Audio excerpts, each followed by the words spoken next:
Ruth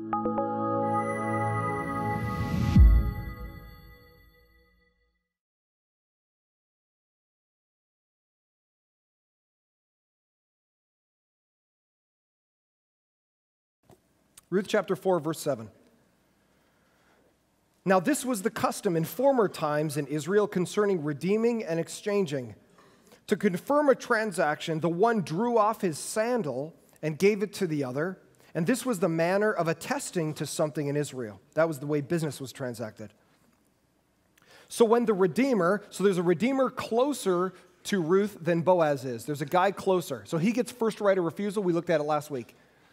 He's the guy in the way of Ruth and Boaz getting married. He says, I'll take the property, and then he finds out a woman is connected to that property as far as taking a wife on, and he's like, I don't want a wife. I already got one or whatever, I'm good. So all of a sudden, he says, no, I don't want it. At the city gate now, the man who's unnamed and Boaz make a transaction. Verse 8, so the Redeemer said to Boaz, buy it yourself. And he drew off his sandal, and then Boaz said to the elders of all the people, you are witnesses this day that I have bought from the hand of Naomi all that belonged to Elimelech, which was Naomi's husband, the father-in-law of Ruth, and all that belonged to Chilion and Mahlon. Also, Ruth the Moabite, the wife of Mahlon, I have bought to be my wife, to perpetuate the name of the dead in his inheritance, that the name of the dead may not be cut off from among his brothers and from the gate of his native place. You are witnesses this day. Then all the people who were at the gate and the elders said, we are witnesses. May the Lord make this woman who is coming into your house like Rachel and Leah, who together built up the house of Israel. May you act worthily in Ephrathah, and may you be renowned in Bethlehem, which is where this is taking place. And may your house be like the house of Perez, whom Tamar bore to Judah, because of the offspring that the Lord will give you by this young woman. For many of us, we have grown up and are growing up right now, if you're under 25, in a culture that's non-committal. We don't want to commit. We are a non-committal culture. We are to the degree of non-committal that you can sign up for something or you can legally bind yourself to something, but if you have a good enough lawyer, he can get you out of it. We are in a culture now where if I don't feel good about it, I'm going to get out of it. If I'm not really into my marriage right now, gosh, you know what? There's so many other people that would make me happier than you. So because I know that's probably true, even though I don't know if it's true, I'm going to take a chance on that. And so the commitment level, whether it's to our country, whether it's to our marriage, whether it's to our city, our state, our church, our commitment level for the current generation and really for generations to come now will not be one of commitment. It's going to be one of I bail when I don't feel like it. For some of us that are a little older, we grew up in previous generations where it's like, hey, your word is your bond. If you say you're going to do it, do it. That was the culture pre-2016. We don't live in that culture anymore. We live in a culture of flakealiciousness. I just made that up. We live in a culture of I'm going to bail. I don't like the way you're treating me. You're not making me feel right. So even though I committed to you, I'm out. So we don't live in a culture that says, I committed to it, I'm going to finish it. I signed that document, I'm going to do it. Am I going to lose some face? I'm still going to do it. Am I going to lose some money? I'm still going to do it. Why? Because God, if you are his child, means that you are of his character. And if God is a God of commitment, then his children must be people of commitment. If God is a flaker, we're jacked. If God won't commit to us, or if he commits and goes, you know what, I feel bad about your sin, and you're kind of lame, so I'm out now. We just kind of go, God, what are you doing? You're not a commitment God? No, I just kind of say stuff, and I don't really mean it. So, hey, God has bad days too, right? So, you're like, God, you can't have a bad day. I mean, you have a bad day, all of us are smoked. So because God is a God of commitment, you and I, if we claim to be people of God, have to be people of commitment. If you say you're going to do it, just do it. If you sign a contract, finish it. That's what integrity is. We've hit that a few weeks in a row about Boaz being a man of commitment. And today he's going to make the ultimate commitment.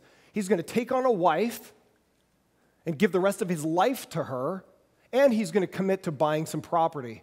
And he's actually committing financially. And so let me make this point right up front. I don't expect you, if you're not a follower of God, to be a person of commitment integrity. I don't. When politicians go, we're going to do this, and they don't, I go, I mean, it's lame, but I don't go, no way. You're not going to do something? That's unbelievable. You signed up and said you were going to do that, and you're not going to do it? I can't believe it. My mind is blown. I've lost all hope in the world. Nope. I expect that. But guess what? I expect politicians that follow Jesus, that are followers of God, to be men and women of their word. I expect people in Temecula and Marietta and the surrounding area in the Inland Empire that claim Jesus to be men and women of their word. I expect people that come to the Orchard to be men and women of their word. Because that's what people of God do. They commit and they go through with it. They don't commit and flake. And we're going to see that with Boaz today. Number one, Boaz goes all in. Boaz goes all in. So, any of you guys watch World Series of Poker? Anybody? Got any poker players? We have some professional poker players in the 8 o'clock service. And so they love this part. So, I just want to make it clear. Anybody watch World Series of Poker? Some of you guys don't even know what I'm talking about, and some of you guys are like, I think I'm in a really weird Baptist church, so I better not raise my hand. Because I might get excommunicated if I say the word card or something like that. No, we're not that kind of place, right? So, in poker, there comes a point, if you're playing cards, a game of chance, pretty much, and some skill, and some ability, but the only real ability inside of any kind of card game is the ability to go, I think I've got a better hand than you. And there comes a point, at least in poker, where you go, I think I'm going to take a chance on the fact that my hand beats everybody else's. And you kind of look and see the way people have played cards before, and you kind of get a feeling for how people are at the table. Now, I don't play poker. I know very little about poker, but when I watch it, when I watch professionals on TV, it's so interesting for me to watch the guys that are continually at the winning table. So it's not all luck. It's like it takes some skill. But there's a point usually in the game where somebody grabs all their chips and goes, I'm all in. I take everything I've got because I believe that what I've got is going to win. And I take it all and I push it to the middle of the table. It's literally called being all in because all you've got is in. And Boaz is the same thing today. Everything he's got, financially, relationally, trust in God, everything goes all in to make this commitment work. And we're going to take a look at the nature of commitment and why it matters to people of God. As part of the transaction to redeem the property, Ruth would be included as a wife, which this transaction included, combined the Levirate marriage and the land mandates from God. We see that in Leviticus 25 and Deuteronomy 25.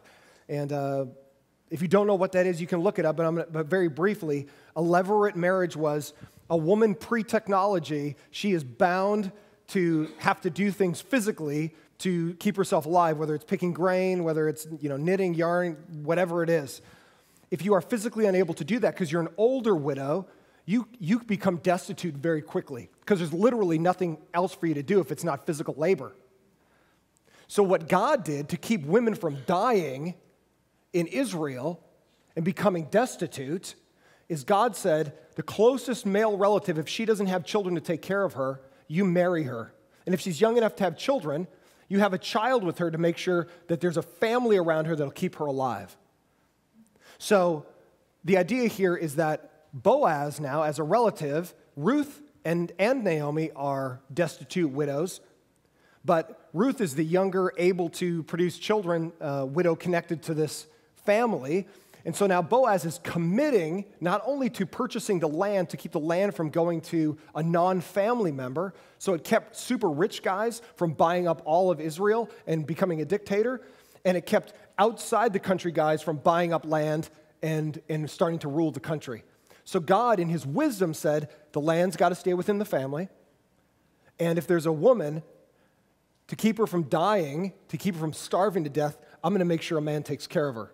Because nothing creates responsibility inside of a man like marriage. Most guys want to be playboys their whole lives. I don't commit, man. I don't commit.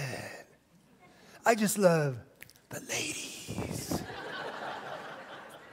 We live in a culture. We live in a Twitter culture. We live in the Twitterverse of little, 140 character sound bites of stuff or whatever. And we like pictures of ourselves that look perfect. We like the perfect little phrase. We like to let everybody know what we're doing. Hey, I'm going to the bathroom right now as I type this. For all of history, no one's cared about that. But we let everyone know what we're doing at every possible moment of the day. Why? Because we want people to be connected to our lives, even in the most inane parts of our lives. But understand, people are not committed to being a person of commitment. They're just committed to themselves. What do I want at this exact moment in time? If what I want at this exact moment in time doesn't match with what I've committed to, then I'm just going with this because it's how I feel. We are a culture now that says truth is by how I feel, right? Oh, I'm offended, so I must be right. You offend me, so I'm right. Truth is defined by who's the most offended. I am the most offended that you guys think I'm not offended right now. So truth becomes me because I am the ultimate offended person. Like, we have this, it's never even happened in the history of the world where the most offended person becomes the most right person. And then everybody has to rally around the offended person, even if what they're offended about is not even true. We live in the most bizarre culture ever right now. Are you offended? Yes. Well, gosh, you must be right.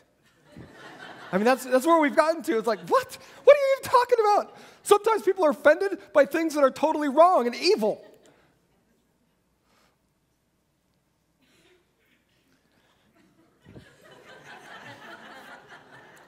But I digress. Here we go. We live in a culture now where young men don't want to commit, young women don't want to commit. We live in a culture of non-commitment. You and I absorb that. But Scripture speaks to a different way. That if you're not like God and you call yourself a child of God, then that needs to be a part of who you are. You say what you're going to do and you do it. Even if it costs you, because that's what God does. He commits to us and it costs him his son. Integrity is God. And people of God must have integrity. And Boaz has that. And he's going to commit to Ruth today. Through Ruth, the Redeemer was expected to produce children, so the name of Elimelech, which was Ruth's dead father-in-law, and his son, Mahlon, which was Ruth's dead husband, wouldn't be lost. Hearing that Ruth is part of the redemption, the closer Redeemer, which is what we looked at last week, retracts his offer as he does not want to endanger his inheritance among future children. In front of the witnesses, the Redeemer takes off his shoe and gives it to Boaz, thereby transferring his right of redemption. This served as a physical representation of a financial and spiritual reality. So here's a picture of the gate that we looked at last week, and this is super foreign to us because we don't have gates around our walls around our cities with gates. So in the ancient day, you see stone gates would be around cities, and you see the gate to the left there of the picture. On that platform would be a judge, one of the elders of the city. To the left of him would be stones that men of the city would sit on. So you'd have like a judge, and you'd have 10 elders of men of the city, very similar to a jury box, and they would hear the story, or they would give witness to the financial business transaction, and they would make sure that whoever's doing this transaction knew what was going on. And so nobody could go back on it and say, oh, I didn't say that. Oh, yeah, you did. I was standing right there. Remember we were at the gate? So that was the value of that. And so this is where this story's happening. Boaz is sitting there with 10 of the guys. The other Redeemer walks through. He says, we need to figure out about Naomi's property. You're closer than me, so you have the first right of refusal. The first guy goes, okay, I'll take it.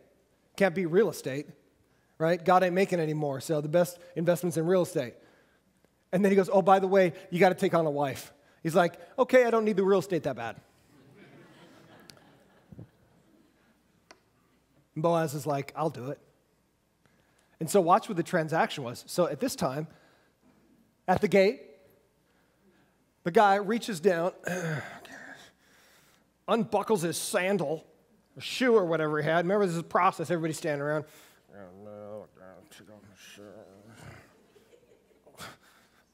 They didn't have socks back in the day. He hands a shoe to Boaz.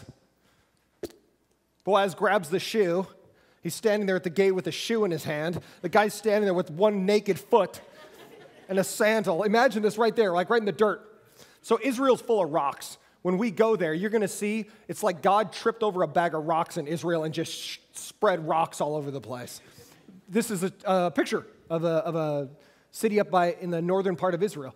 And you see all the rocks that are everywhere. So imagine him standing there like on these rocks, like, oh, gosh. Boaz is standing there with two good shoes and a shoe in his hand. And everybody at the gate's like, okay, cool, this deal's done. So in our day and age, we do, DocuSign or whatever, email signing, or sometimes they ask you to physically come down and sign it. We go to the courthouse, go to any place that'll verify who you are. And so back in this day, though, now he has a shoe. So Boaz finishes this deal, and imagine him walking home with the shoe, going, hey, bought the property and got Ruth. Whatever. And the other guy, he's like this going home. I didn't realize I was going to have to lose my shoe on the way out of the gate. So there's this funky, ancient thing that happens. But I want to make this point, that the shoe represented the commitment of Boaz. That the shoe now, he's holding in his hand the transfer of this whole deal. And here's what happens. Boaz goes all in, and when he grabs that shoe now, he now is responsible for paying for that property out of his own pocket. So he's pulling money out of his own bank account to make this thing happen. Whether he even wanted the land or not, he loves Ruth. So he buys that property to just make sure that this whole deal can go down. But not only along with that, he commits to a young woman. And like many guys just want to playboy the whole rest of their lives, and Boaz is like, men of God, commit to the things of God. Men of God, commit to the things of God. I don't know what else to say. If you're a man of God, you got to commit. You got to commit to your wife. You got to commit to your job. You got to commit to your church. You got to commit. You can't just sign up for something and go, I flaked because something else came up. Oh, I had to buy dog food. I couldn't make it. Walmart's only open 24 hours a day, so I had to make sure I got there on time. Don't make excuses, make results. If you have your Bible, turn to Proverbs chapter 18. And we're going to take a look at God's blessing in Boaz's life through the amazing woman of Ruth. Proverbs chapter 18.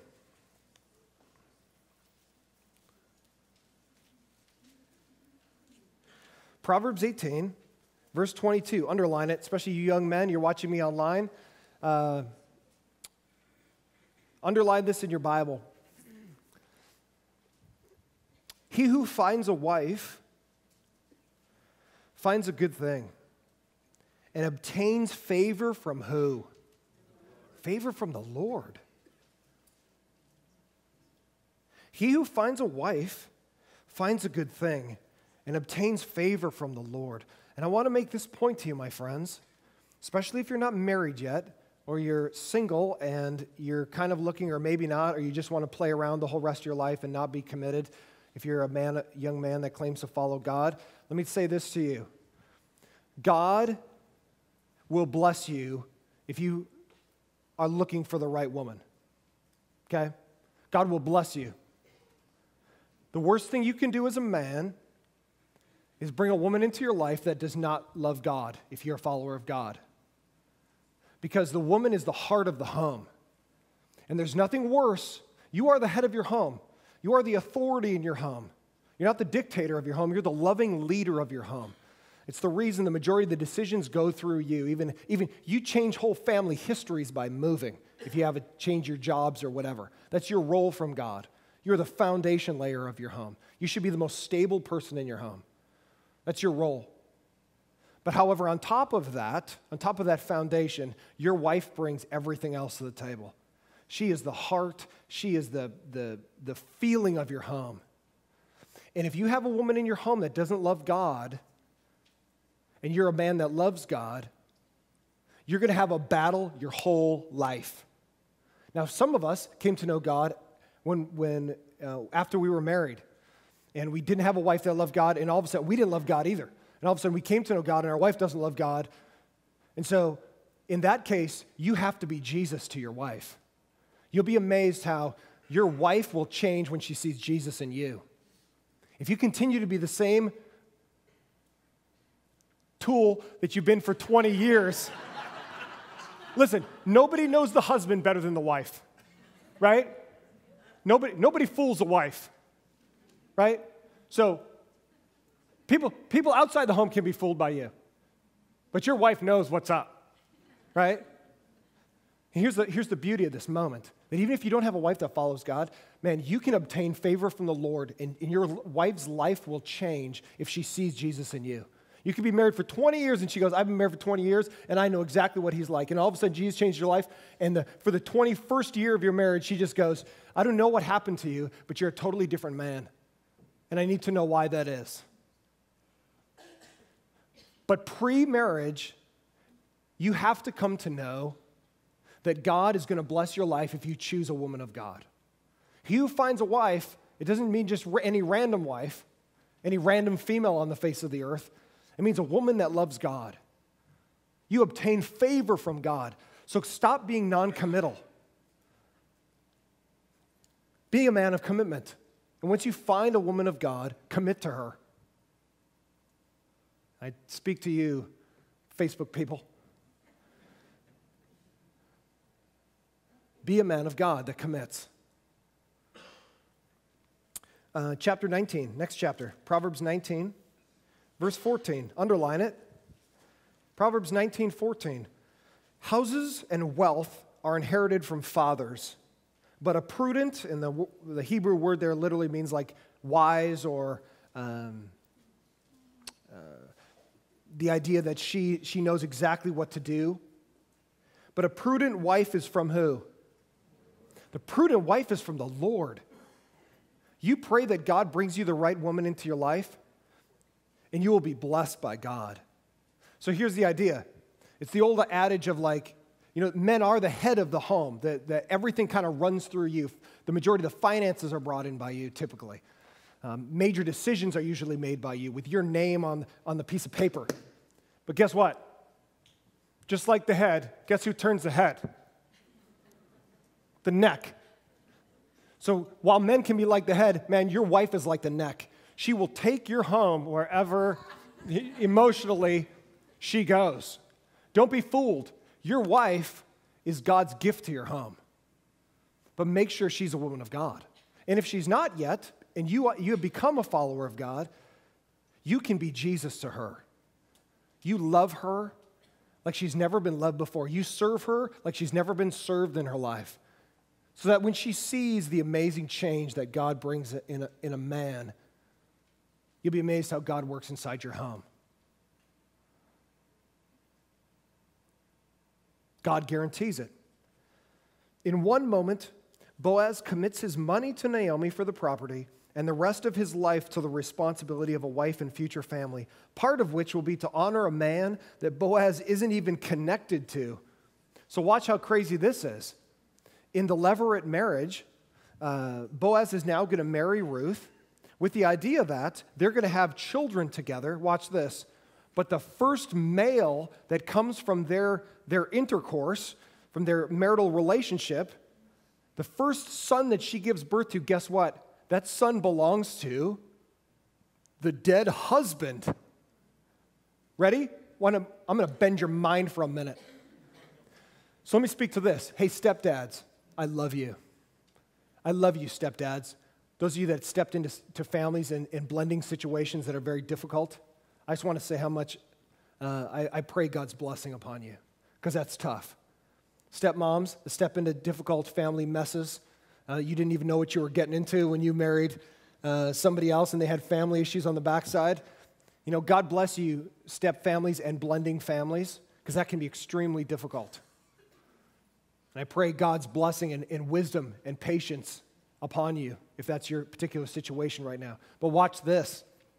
Boaz, the first kid, which is his DNA, right? He's going to look at his first kid. It's going to be his eyeballs looking back at him.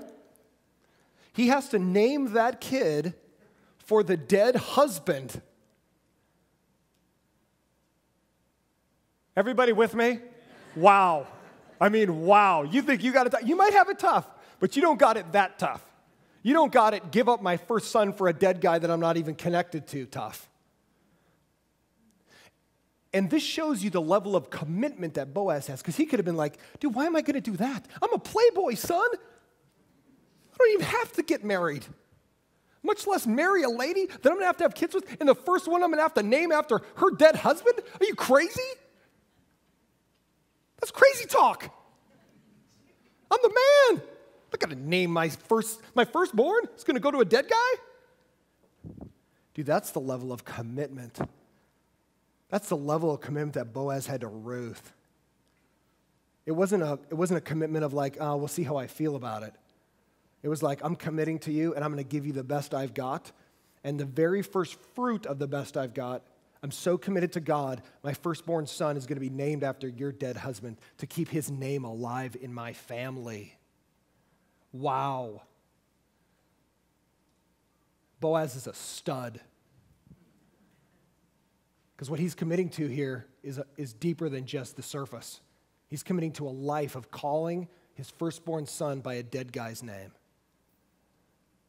But that's the love he has for Ruth and the love he has to honor God. And the commitment he has to make it happen. The home and the church rely on the stability and integrity of godly men to prosper. A believer's life is defined by what they commit to. Ready? Listen to me. Your life is defined not by what you own. Your life is defined not by what church you go to. Your life is not defined by stuff. Your life is defined by your commitment. What you're committed to says where your heart value is. If you're going to be a flaker, that means that you have no commitment. That means you have no value for the things of God, because God is a God of commitment. When you commit to something, you go through with it. Your life is defined by what you commit to, not what you sign up for, because anybody can sign up, but not everybody can commit. Everybody can sign up, but not everybody will show up. Oh, did I say I was going to do that? Gosh, you know what? The pastor will do it. He only works 2 hours a week on Sunday anyway. He's got the cakest job there ever was. He can go do that thing I signed up for. We pay him. What do we even pay him for? I don't even know. Shame on you if you think that. Here we go. Boaz goes all in. Number 2, the people at the gate go all out. See what I did there? Boaz goes all in. The people at the gate where this transaction's happening, man, they go all out. Along with the 10 elders of the city who were there to witness the transaction, people started to gather to hear the outcome of the 2 important families in their town of Bethlehem. So anybody remember the OJ trial? So here's a criminal trial that turned into a circus, right? It turned into like this daytime drama. After a while, you didn't even know if you were watching a real trial or if it was like Judge Judy or whatever. Like you're just kind of watching this thing happen. The thing is that people love drama. They love to watch. I mean, how many cop shows do we have? And like court drama shows. Daytime stuff of like, we love to watch the wheels of justice go around. You shouldn't have stole that lawnmower. I mean, like just the most ridiculous things to like super serious things. We love courtroom things because we love to see how things work out in people's lives. Same thing with this. At the wall, at the gate of the city, people would show up and start hearing the case. And people, pretty soon, just random people are standing around. Oh, yeah, Boaz, are you really going to marry Ruth? No way! Oh, Boaz, wow. Are you sure? Dude, you're like a rich single guy. I mean, are you sure you want to jump into this water and swim around for the rest of your life? I mean, honestly, that's a hassle. So everybody's just kind of standing, 10 elders, and everybody that's come by the gate, oh, gosh, there's Boaz. Let's hear this story. What's going on? So when they hear what happens, Boaz commits to Ruth. He spends his money. He commits the rest of his life. He commits his firstborn son to the dead guy. They just go, wow, that's amazing. And everybody rejoices. Upon seeing that Boaz accepted Ruth as his wife, everyone at Bethlehem's gate prays that God would bless Ruth in her new role as wife and future mother. So you're still in Proverbs. Turn to Proverbs 31. So we see in Ruth 4 that it says that I purchased the property and I also acquired or purchased Ruth as my wife. And some people kind of freak out about that because they're like, oh, is he buying a slave or whatever? I want you to understand, Ruth didn't have to go with this. Ruth didn't have to do anything. She could have been like, oh no, I am ancient woman, hear me roar. She could have done that. She's not tied to the property like, oh, you're a piece of property, you have to come with us. The point of this is that Boaz is making the purchase of the property, but she is tied to the property to make sure that she gets to stay alive. So nothing cements a man's commitment like marriage. And so it's making sure that Ruth gets taken care of. That's what that is. Okay? She could have said no. She could have said, I'm going to live by myself. I don't have to do anything. And she didn't. There was nothing that forced her to marry Boaz. But as part of the transaction, Boaz was like, I'm taking it all on, the property and the commitment of a wife. Proverbs 31, underline verse 10. Proverbs 31 is the sayings of a woman. This is not written by a man. It may have been physically written by a man, but these are the sayings of a woman to her son about what kind of woman to get as a wife. Proverbs 31:10, underline it, young ladies. An excellent wife who can find, she is worth far more than precious jewels. And the idea here is that there is nothing more valuable than a godly woman at home.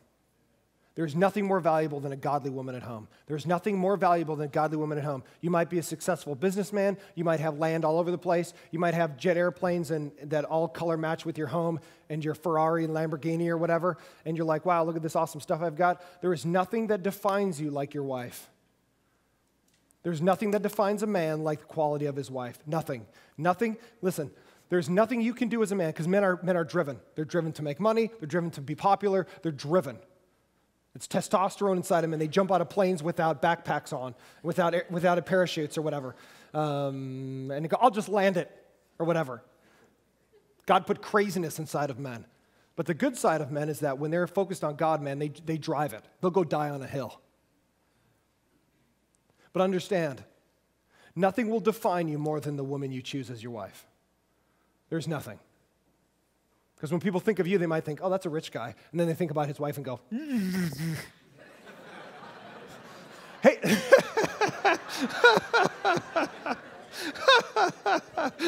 That was free. That was totally free. And here's the point I'm making. Ready? Here we go. Here's the point. Who's going to drive it home?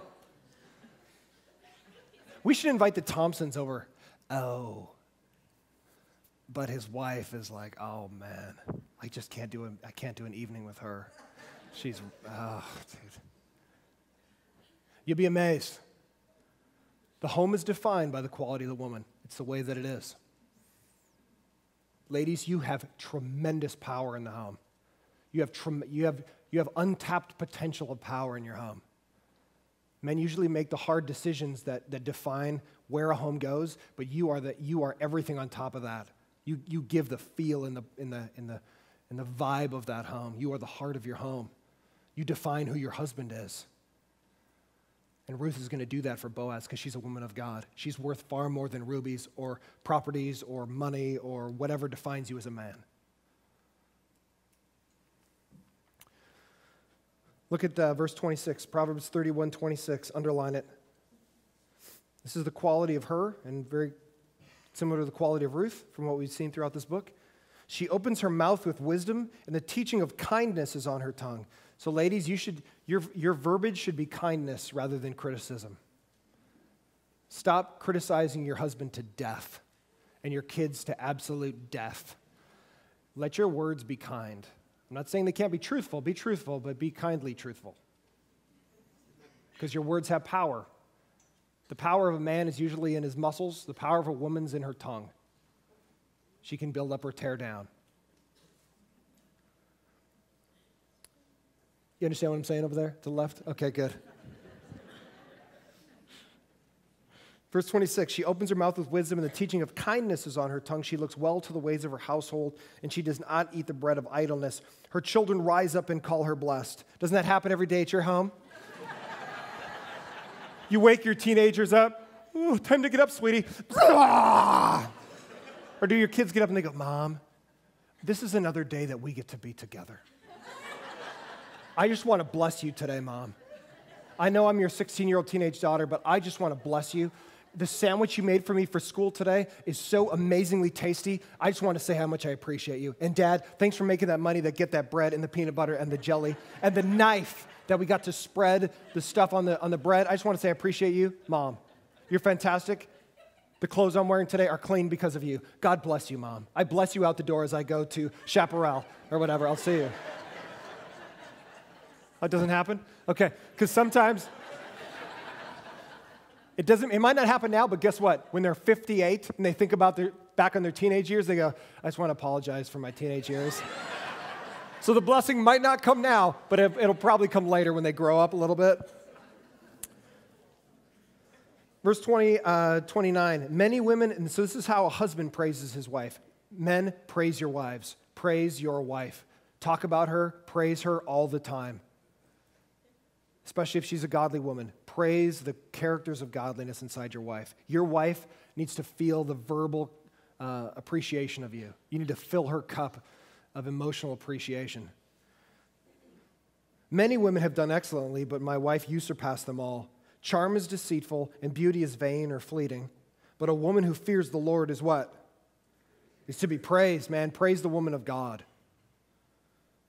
Give her the fruit of her hands, and let her works praise her in the what? In the gate. So we don't know what that means, but I just showed you what it means. At the gate of the city where men do all the business, guess what? You should be talking highly about your wife.